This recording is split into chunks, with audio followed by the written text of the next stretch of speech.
Hi, our lesson for today is about finding the logarithm.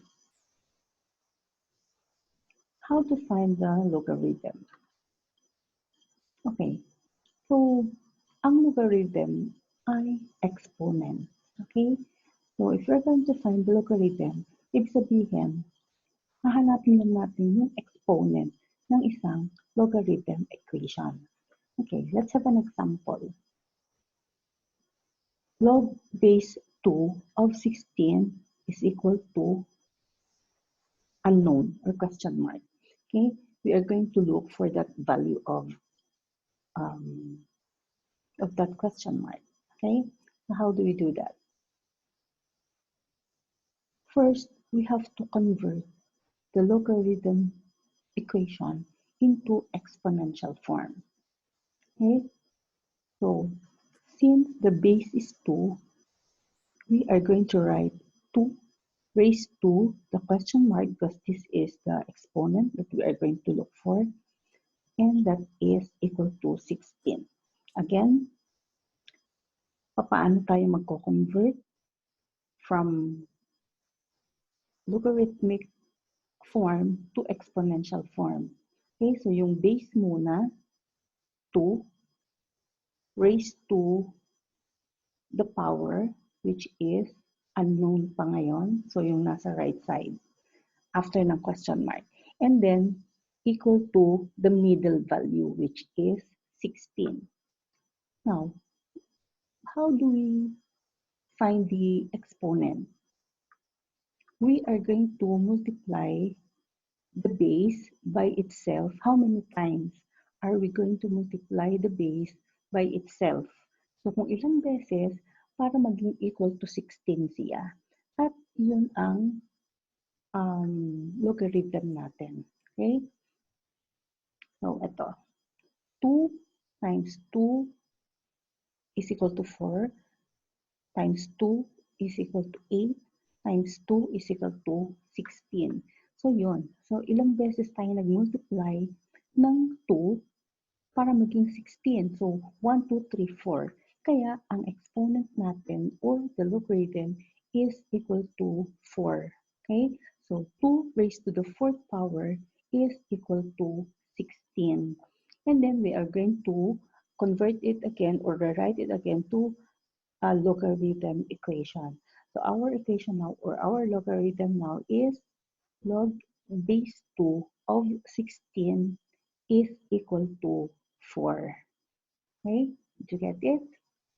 Okay, next.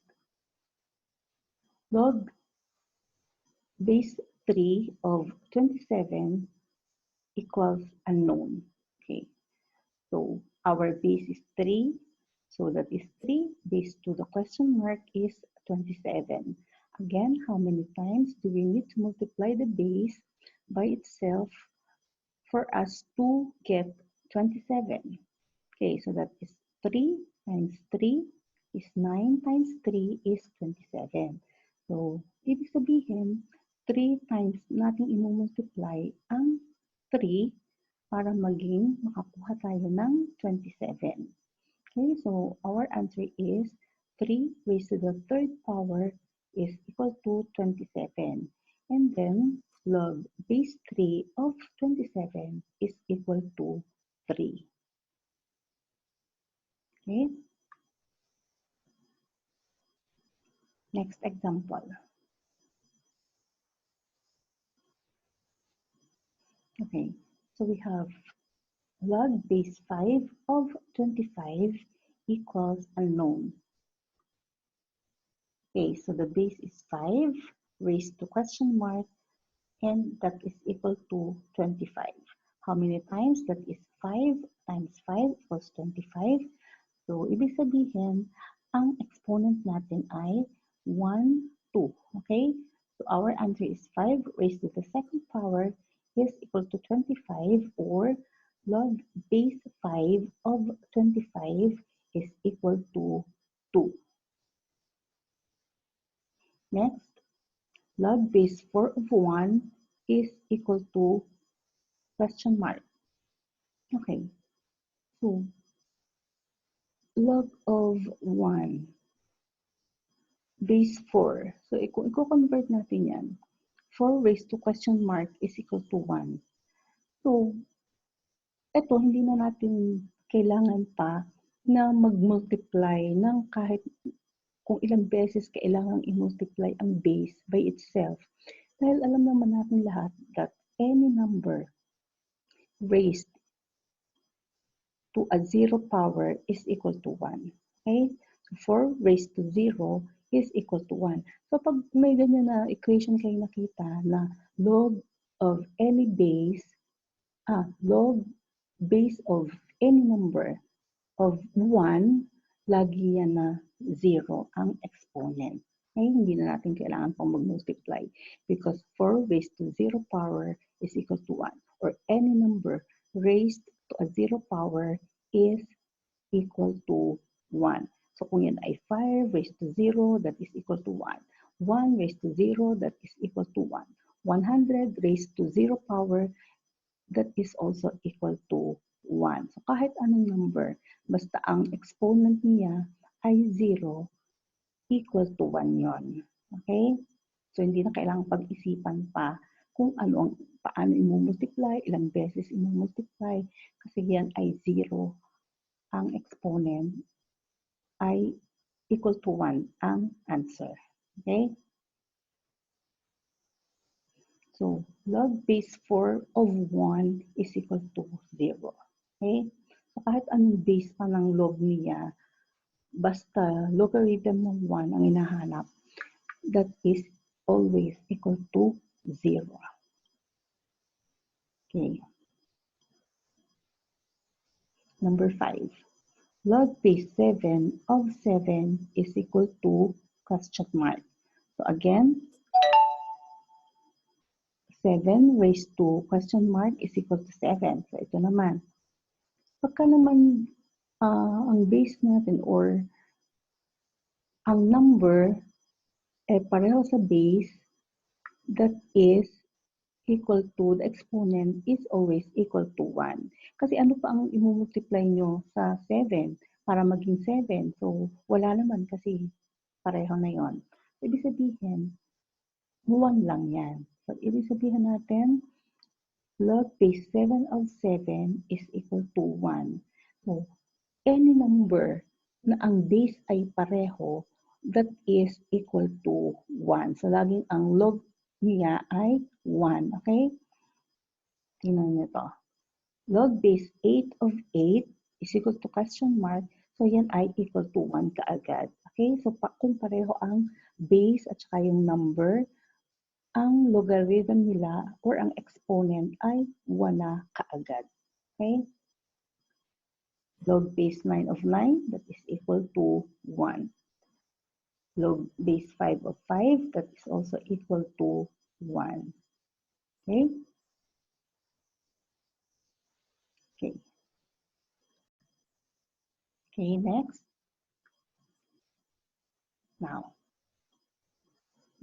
kung ang base naman natin ay 10, okay, meron mga pwede na tandaan na lang tayo if our base is 10.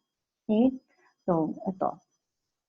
Log of 1 is equal to 0. So, alam naman natin na pag hindi naka-indicate yung kanyang base, it is understood na yun ay 10. Okay? So, pag ang base mo ay 10, pwedeng hindi mo na siya isulat. Okay? Like this one.